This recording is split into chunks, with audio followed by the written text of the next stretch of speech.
How much time do you spend every day working on your dream? In the last 90 days, how many books have you read? In the last year, what new skill or knowledge have you acquired? What kind of investment have you made in you? You don't want it badder than you want to party. You don't want it as much as you want to be cool. Most of you don't want success as much as you want to sleep. Some of you love sleep more than you love success. And I'm here to tell you today, if you're going to be successful, you gotta be willing to give up sleep. There is no shortcut. There is no hack. There's no sweatless solution. You're gonna have to work. There is always weakness to work on. Always. A lot of them.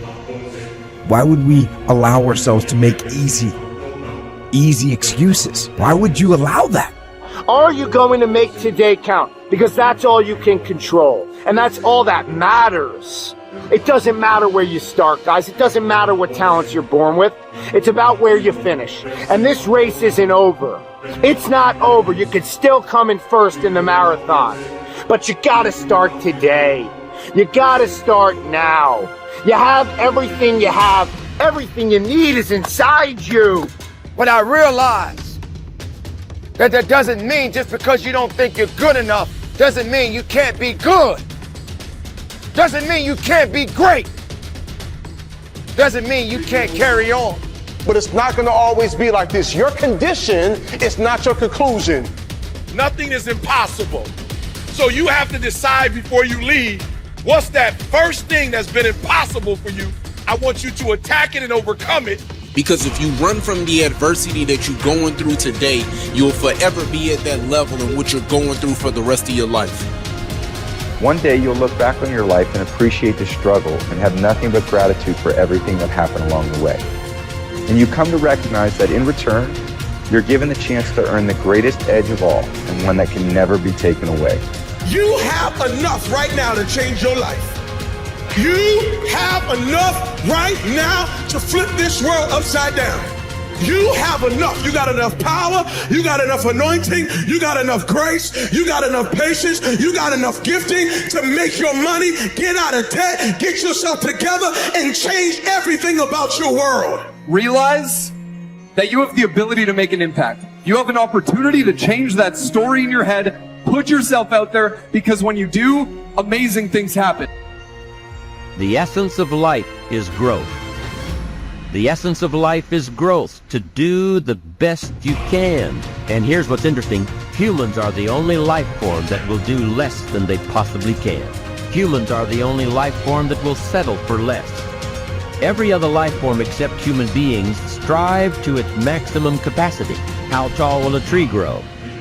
Approximately as tall as it possibly can. You never heard of a tree growing half as high as it could. No, trees don't grow half. Trees send their roots down as deep as possible, stretch their limbs up as high as possible, produce every leaf possible and every fruit possible. As a matter of fact, you never heard of a human physically growing half. We keep growing until we're done. Now that's a part of life we can't control. It's genetically coded. And that's probably why we keep growing till we're done. Because we can't control that part. It's the rest of our growing that we control. The growing of our minds, the expansion of our minds, that we can control. And that's what tends to get away from us. All life forms inherently strive to their max except human beings.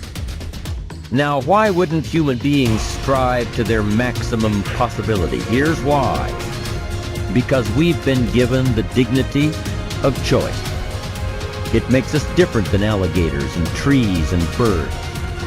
The dignity of choice makes us different than all other life forms. And here's the choice: to become part of what we could be, enough to get by, or to become all that we can be. My best advice for you is to choose the all. Earn all you can, make all the friends you can, read as many books as you can, develop as many skills as you can, see as much as possible, do as much as possible, make as much fortune as possible, give as much of it away as possible. The max. There's no life like it. I'm telling you, once I got on track, I've never looked back. Pick up the challenge. Go for it. Take the best of the two easies. Take the route of it's easy to get ahead. It's easy to do all you can. It's easy to succeed. It's easy to have financial freedom. The more you do, the more you get. See, if you're playing it safe, you're not going to win.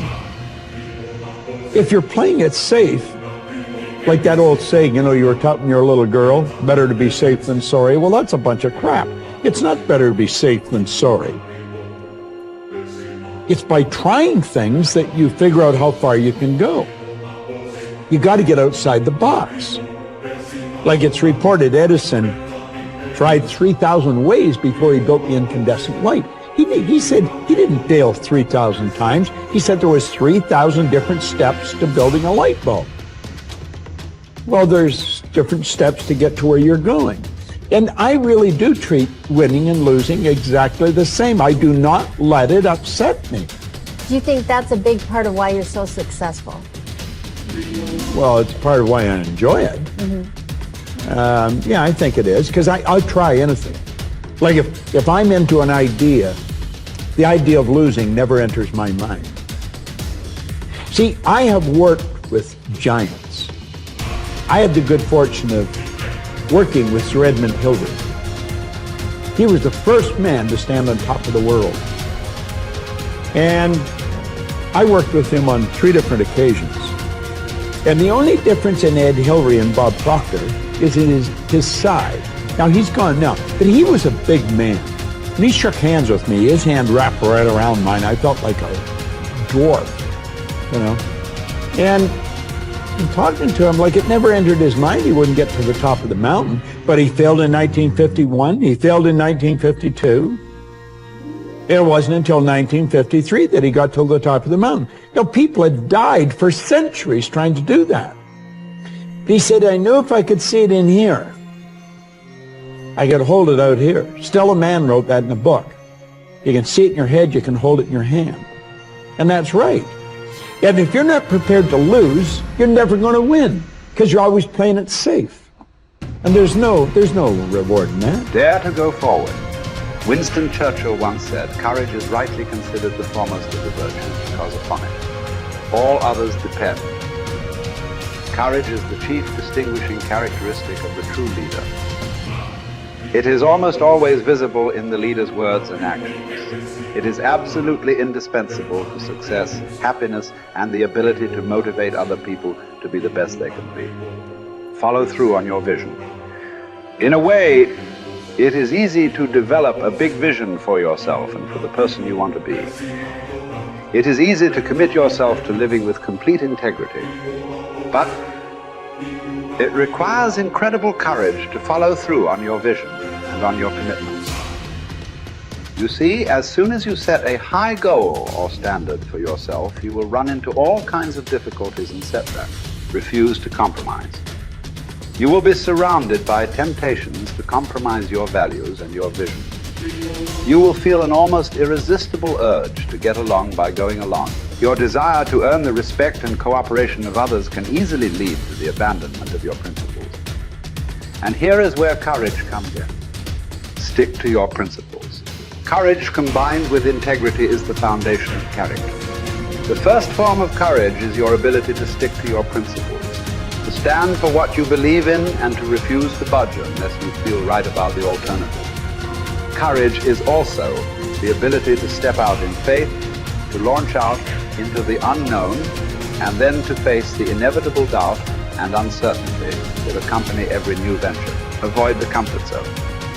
Most people are seduced by the lure of the comfort zone. This can be likened to going out of a warm house on a cold, windy morning.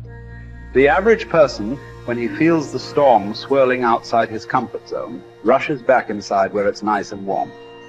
But not the true leader. The true leader has the courage to step away from the familiar and comfortable and to face the unknown with no guarantees of success. It is this ability to boldly go where no man has gone before that distinguishes you as a leader from the average person. This is the example that you must set if you are to rise above the average.